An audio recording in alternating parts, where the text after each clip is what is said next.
Hi, everybody. Welcome back. I'm still trying to find a configuration here that doesn't put the sun quite so directly on my face. That's good. Maybe we just have a little bit of sunlight coming in. Okay. So now we are going to get back to Jung, and we are going to talk about what are the archetypes. So let's go and let's take a look. So I have a handout for today's class, which is, I mean, it's not really a handout these days, but this will be a little sheet that you can use to think about the different archetypes. Now, some of these archetypes are not actually going to be that relevant until we get to talking about the work of Joseph Campbell. But Joseph Campbell has his own sort of set of archetypes because he draws on Jung's ideas quite a bit. But Jung has his core ideas, which are useful to the way one grows as a person in his way of thinking about the mind.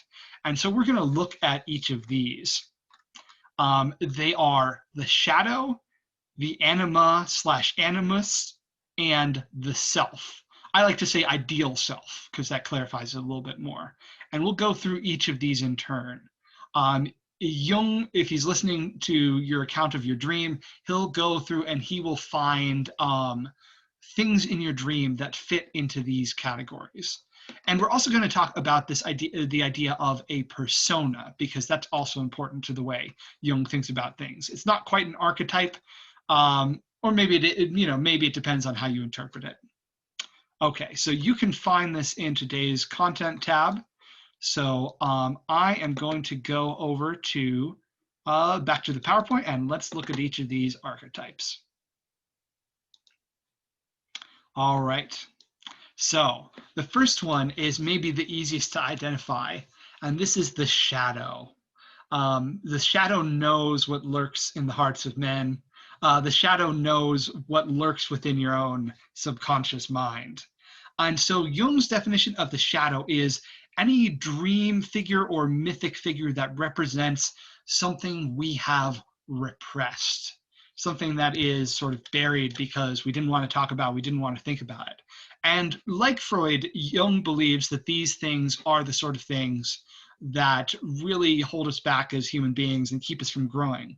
There are fears, right? There are things that we're avoiding, and they may be parts of ourselves, but we don't want to face them.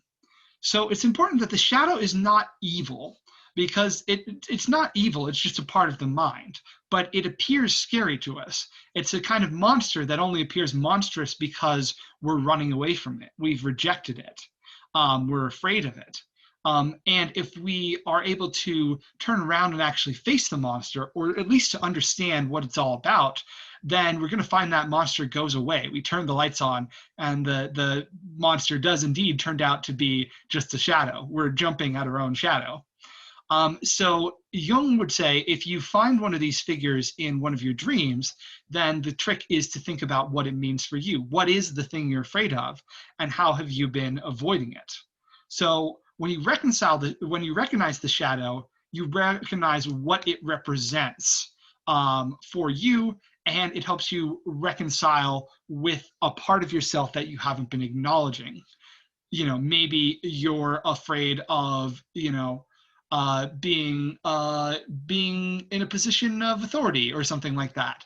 And so you have all these authority figures in your dreams, and then you recognize it, and then you maybe learn that you have some fears and some hangups about, being a leader in some way. And recognizing that will help you become a better leader. The sort of now, I should mention actually too, the shadow in Jung's formulation of things is usually a figure that you can identify with in some way, at least in some small part. And so because of that, he says that the shadow is usually the same gender as the dreamer. Now, I don't know if this is always 100% accurate, but Jung has a pretty sort of linear thinking about gender roles. Not quite as linear as Freud, but he's writing in the 1950s and 1960s and even earlier than that. So that's the way he thinks about things, and we can talk about that too. But he would traditionally say that the shadow is the same gender as you, so that can help you in recognizing it. We'll get more into the role of gender in dreams later on. But the sort of opposite counterpoint to the shadow figure is the ideal self. Sometimes it's just called the self. But the self is not the same as the person who's dreaming the dream. The ideal self is another figure in your dream. Like, you know, you might see yourself in the dream, but you'll see another figure, and what they represent is this goal that you want to strive towards. So this is a figure who appears wise or noble, and and basically represents the potential, you know, ourselves at our best possible selves, the selves that we can grow to become, the kind of people we want to be. And so our minds put these figures in our dreams and in our myths, because we're always thinking about that sort of thing. And very often this idea of the wise old man or the wise old woman is this ideal self, someone who as an elder is experienced, has experience with the world, and can, you know, show you what you could be as a wise person. And so a classic example of this is Obi-Wan Kenobi. Obi-Wan Kenobi in the original Star Wars movies anyway is, you know, a Jedi Knight and represents this goal that people want to strive towards. And it's only when, you know, Luke Skywalker has achieved, you know, has achieved that sort of level of growth that he can be like Obi-Wan Kenobi. And so I should mention that Obi-Wan Kenobi, Star Wars in general was very influenced by ideas from Joseph Campbell and ideas from Jungian psychology. So it's pretty great. So Obi-Wan Kenobi, great example of this sort of wise old man figure. And in myths, when you have this mentor figure, you can really build on that idea of growth, of your own potential.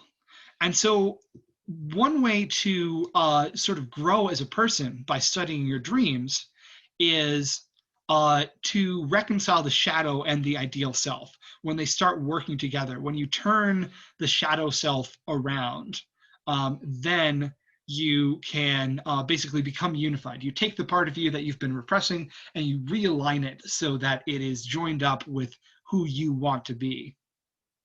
So that's pretty cool. And what could you achieve if you managed to have this growth, this understanding of yourself through your dreams? You could achieve what Jung calls individuation, which is basically just his fancy word for psychological growth. But Jung sees, you know, our life quest as the process of becoming an individual. Because when we're children, we start off being told what to do. And we're just used to it. We just do what people tell us to do. But to become a fully grown human being, you have to learn how to be an individual and how to decide what to do for yourself. And so a mind that has like dealt with its problems is one that has grown, that has reconciled the good and the bad, and dealt with fears and found a way to move forward. So you solve your psychological problems, maybe by meeting with Jung, and then you become more yourself. You become more an individual, and you're more able to do the things that you want to do. Now, the opposite of individuation, Jung called enantiodromia, which is literally a Greek for running in the opposite direction, which I think is kind of funny. It's a good image, right? And what do you do when you don't understand what the shadow, what your repressed things are doing in your life? You run away from them. And I think, you know, a lot of us can recognize the state of running away from our problems and not dealing with them. And that's when you get like psychological problems, neurosis, when you are stressed out and you don't know why, when you're having trouble doing things and you don't know why. A big part of that could be not having dealt with the problems in your life, running in the opposite direction. And the more you run, the more the monsters become scarier and scarier, and the more you have these neurosis problems. And the only way to deal with that is to embrace personal growth and to confront these problems. So that's Jung's sort of core idea there. And yeah, if you unify those things, and if you understand what your ideal self, the teacher, has to teach you, and you recognize what you're scared of with the shadow, the monster, then you are able to grow quite a bit. Now we get into some other archetypes that are it's sort of different from this, but very important for Jung's thinking. These are the anima and the animus. So the anima and animus are basically your recognition of the opposite gender. And this may not apply to everyone. Again, Jung is writing from an older perspective where there's a very heterosexual idea and very sort of traditional gender norms. But Jung does say something pretty interesting there, which is basically that everybody has at least a little bit of both inside them. Because our minds and our archetypes tell us how to relate to the world and how to relate to people. Men learn how to relate to women. Women learn how to relate to men. And so, what the anima is, the A is the feminine ending there, is the sort of feminine side to the man, to a man's psychology. And Jung says it's the feminine part of a man that allows him to recognize when he has found the right woman for him. So in relationships, this helps you recognize the other person. And an anima figure then is a powerful figure, of a powerful feminine figure that appears in a man's dream. And by sort of recognizing this feminine aspect of himself, we still have the phrase feminine side. A man can have healthier relationships with women and develop these mature, positive interactions with them, and grow to fall in love and basically have that side of things, this psychology of relationships, better figured out. So if the ideal self is what you aspire to as on an individual level, the anima is what you aspire to in relationships. But the anima can also be a negative figure. The anima can be a frightening figure. And when you think about that, the anima is negative when a man has some hangups about women, some negative stereotypes or some negative views of them, or just some fears, maybe owing from childhood. This is a place where maybe we could bring a little bit of that sort of tension with parents coming in, because, one way that men are influenced in thinking about women is thinking about their relationships with their mothers. I don't think we want to say that's a sexual thing, but maybe for some people it is. But mostly it's just that mothers provide this sort of archetype of the feminine force in one's life.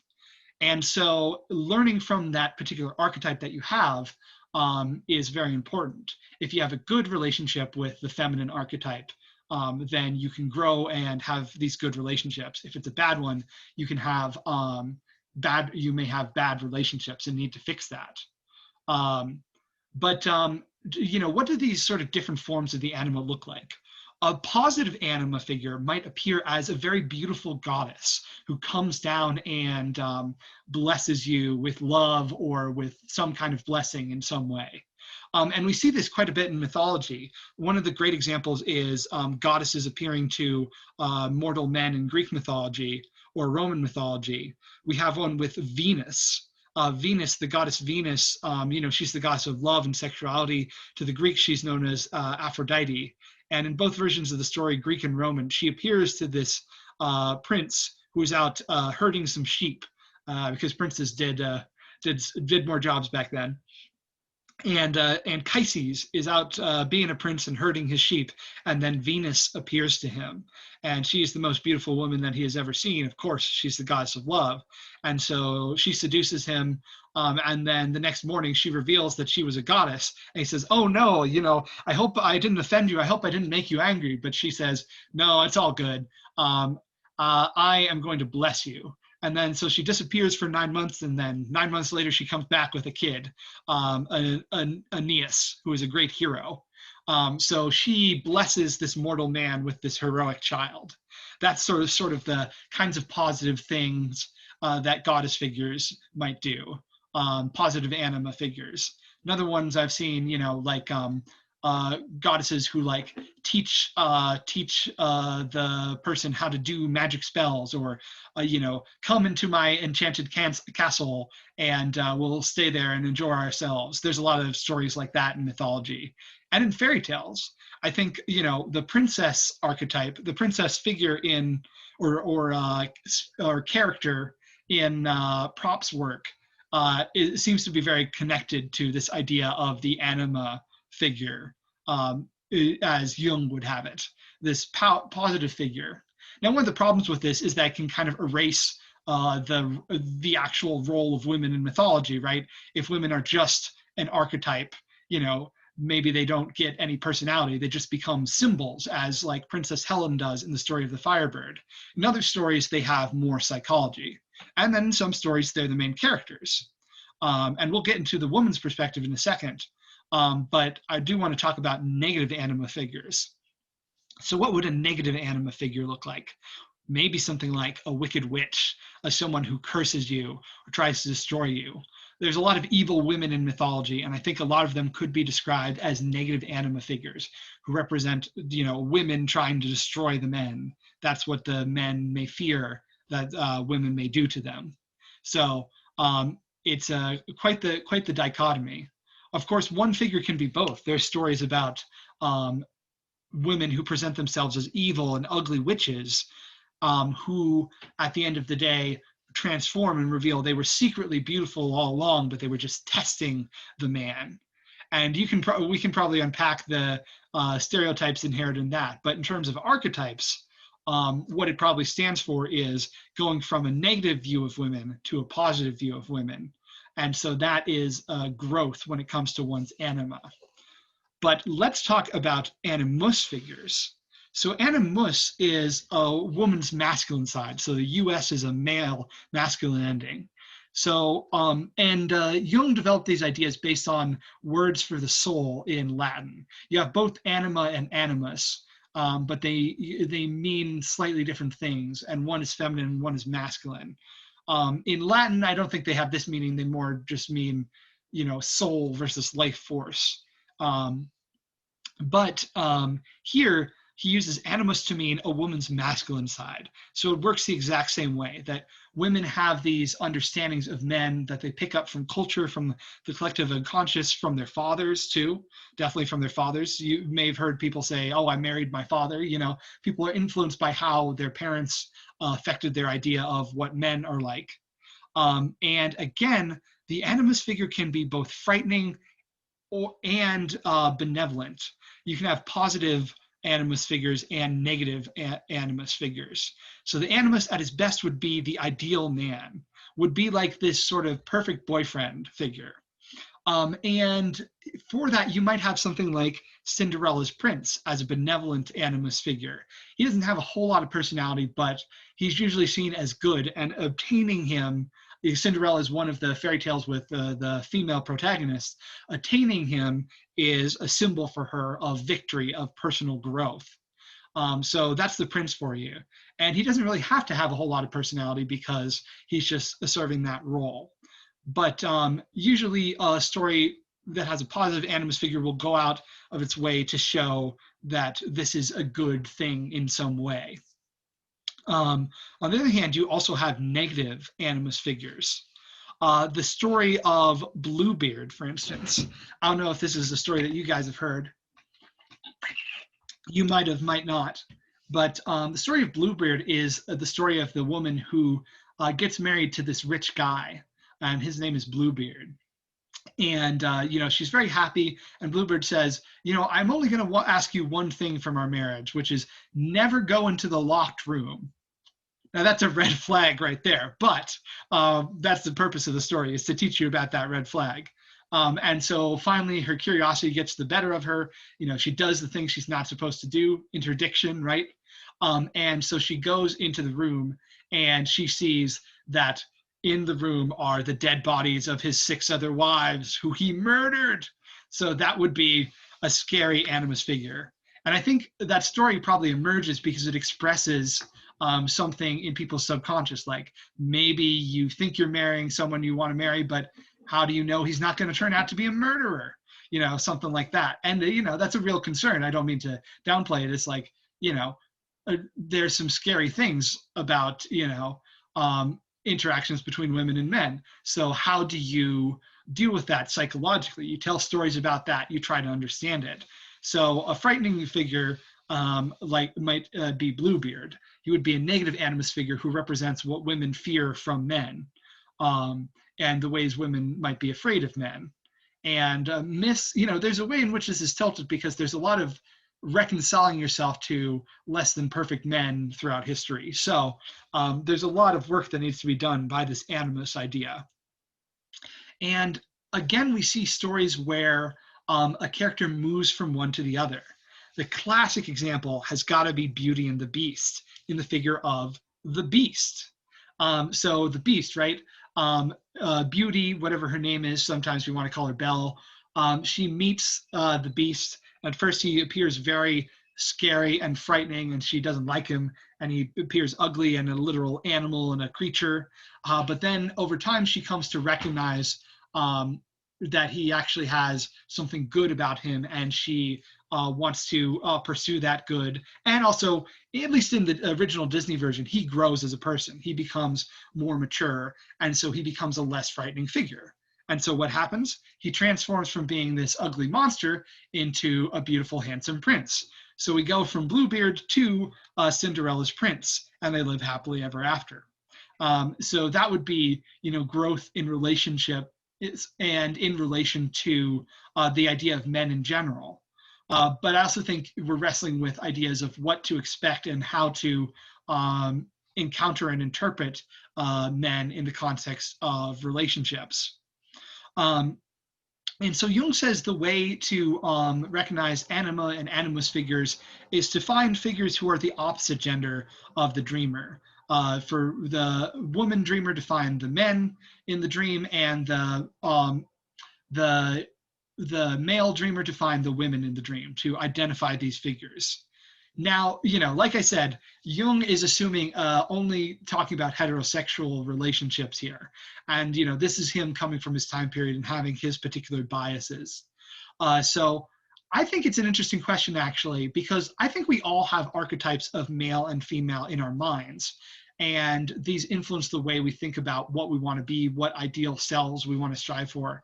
So if you get outside the context of the heterosexual relationship, I think the line between like ideal self and animus might be blurred for someone who is interested, a man interested in men might blur the line between animus and ideal. And a woman who is interested in women might blur those lines as well. So yeah, there's a lot to think about here, but I think this is a good starting point for identifying what those core archetypes are. And again, Jung says the ideal self is of one's own gender. I think potentially it could be more complicated than that, but if we're doing the basics, that's how he would analyze a dream or a myth, would be using those figures. Okay, and then finally, I want to mention personas. So personas are a very interesting concept that Jung has, which is the image of ourselves that we present to others. So in life, we basically have to play all these different roles, right? Like you go to your job, you have to be a somewhat different person from the way you are at home with your family versus the way you are with your friends versus with the way you are as a student in class. You're playing all these different characters. And there may be truth, things that are true about you in all those scenarios, but you adopt different postures. You present different sides of yourself. Would that seem to be pretty fair? I mean, my teacher self is not my full self. You guys all know that. You can tell glimpses of me being some sort of weird nerd or something like that. That might come out here and there. But is that how I would define myself outside of being a teacher? Maybe it's also how I would define myself as a teacher. Yeah, you can see you play these different roles. And for Jung, the big symbol of the persona is the mask. You put on the mask of this particular role and you take off a different mask. But that's only one symbol that you can use for a persona. You can use different items of clothing, different objects that you hold that are symbols of different things that you do. You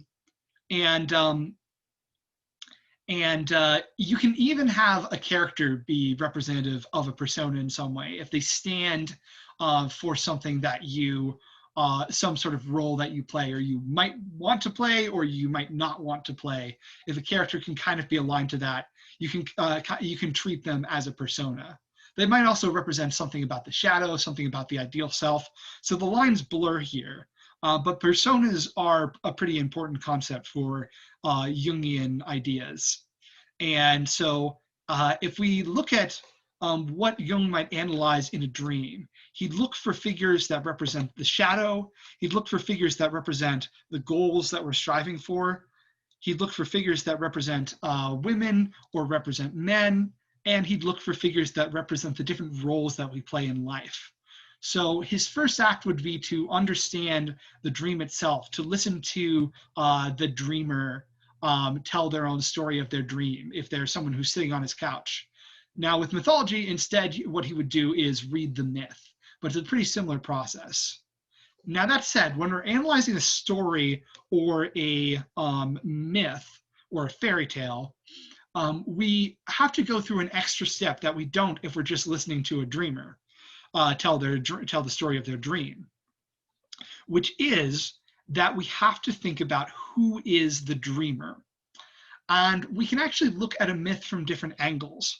But if we pick one character and say, okay, that character is kind of the protagonist, who then is going to be the different archetypal figures for that protagonist? I think the reason that Jung does this is because we usually identify with some sort of protagonist in a story, and so we learn from their values and we learn from who they are. They influence our way of thinking about things, and they affect our collective unconscious.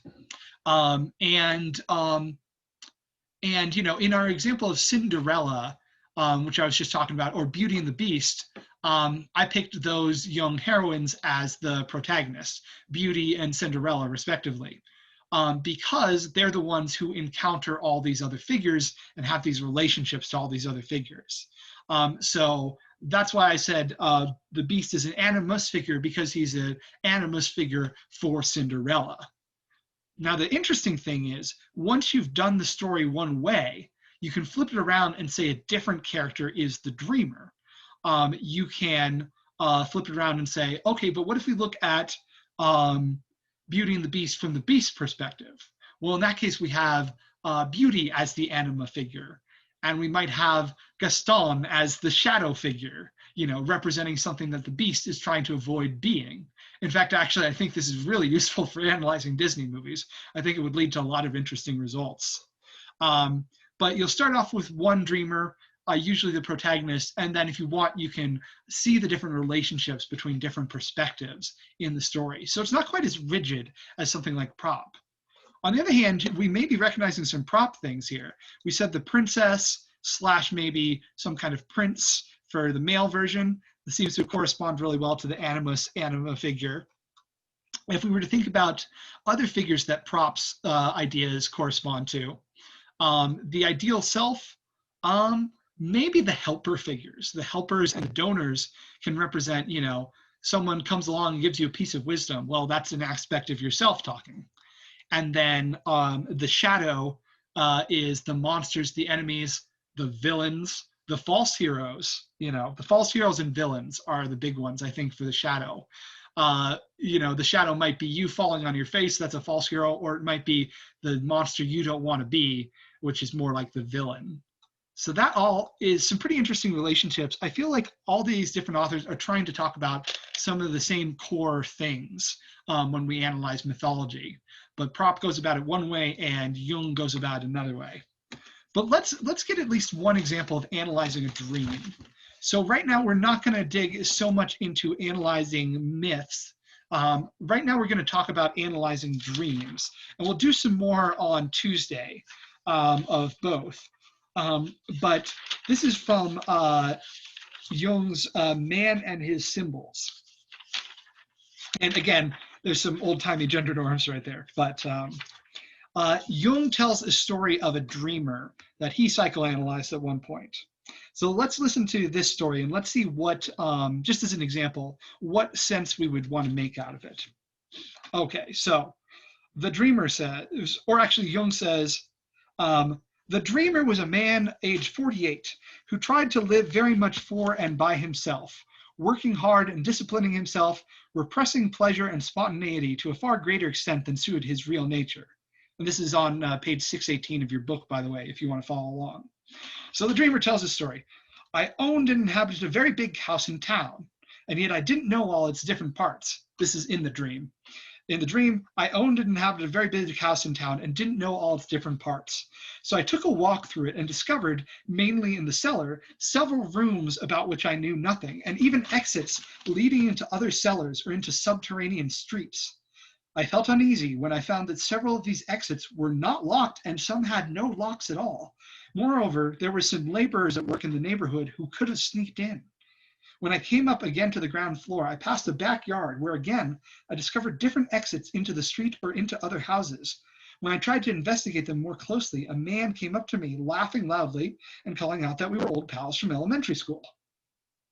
I remembered him too, and while he was telling me about his life, I walked along with him toward the exit and strolled with him through the streets. There was a strange chiaroscuro in the air. It's like, an artistic pattern. As we walked through an enormous circular street and arrived at a green lawn where 3 galloping horses suddenly passed us. They were beautiful, strong animals, wild but well groomed, and they had no rider with them. Had they run away from military service? So, how would you guys analyze this dream? Okay, well, first we've got our dreamer situation figured out. We just have a real life dreamer for that. And so let's look at the symbolism and see where it's going here. So examples of shadow figures or examples of ideal self figures. Well, who have we got here? We've got the dreamer, we've got the man from elementary school, and we've got the wild horses, and we've also got the laborers.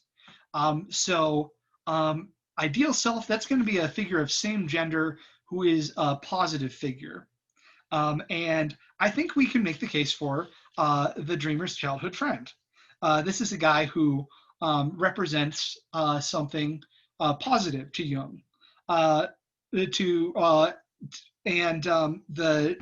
childhood friend says, I was with you in elementary school and we lost touch, but hey, now let's get back together.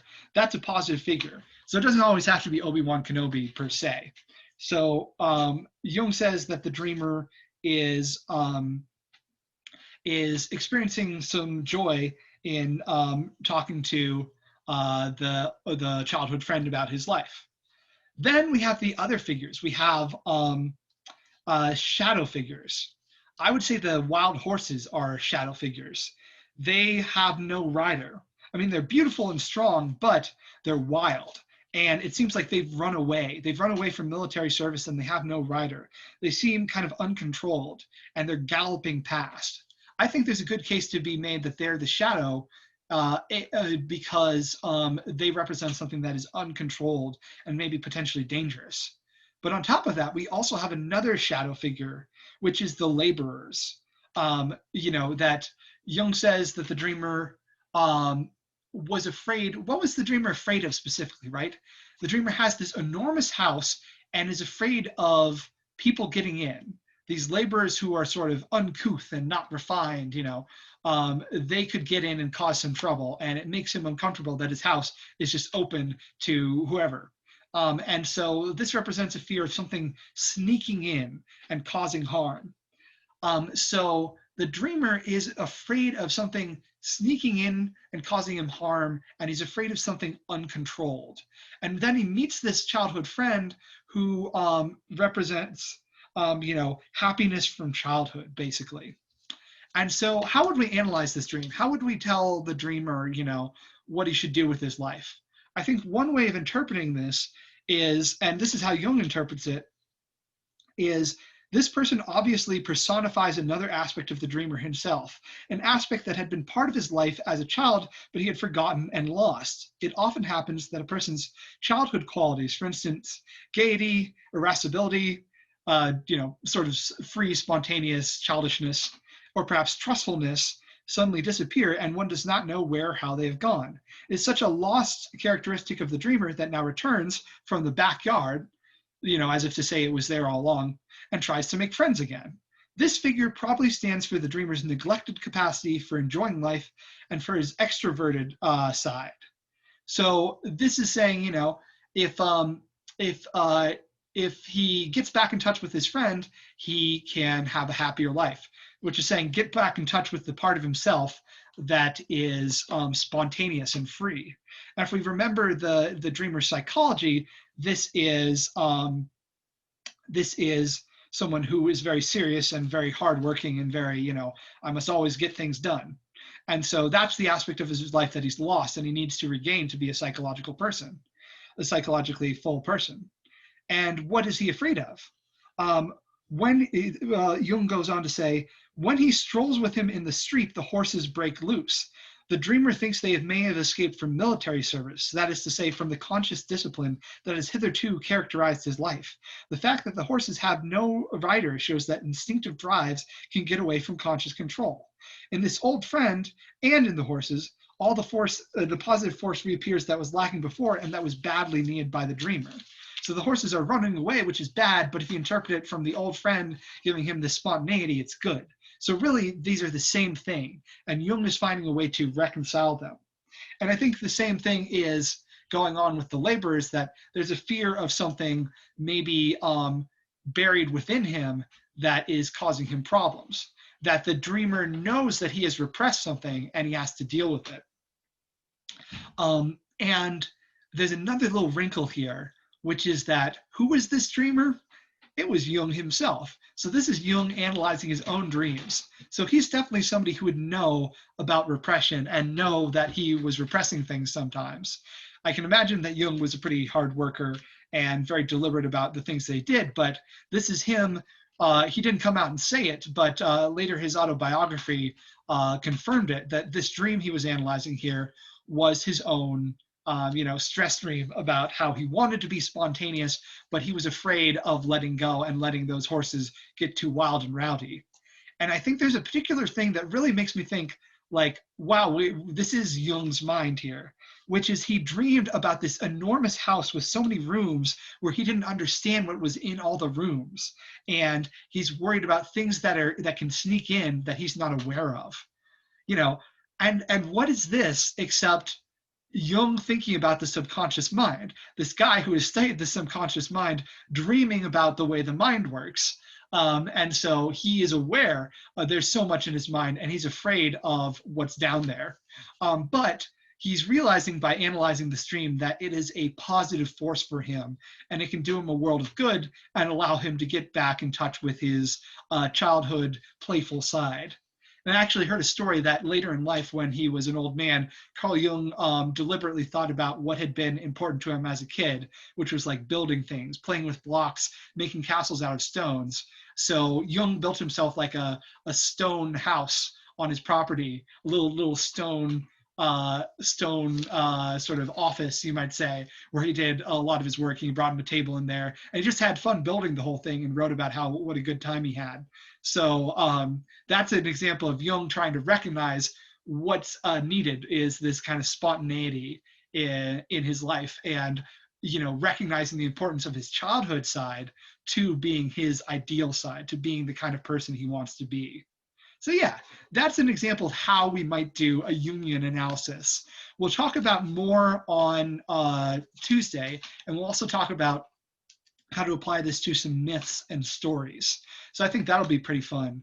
In the meantime, I'm going to leave you guys with the discussion question for today, which is to analyze one of your own dreams. Now, this doesn't have to be a recent dream. I know most of us don't always remember our dreams all the time, but I feel like you can probably find at least one dream that you've had in your life that might say something about who you were at that point in your life and what you were concerned about.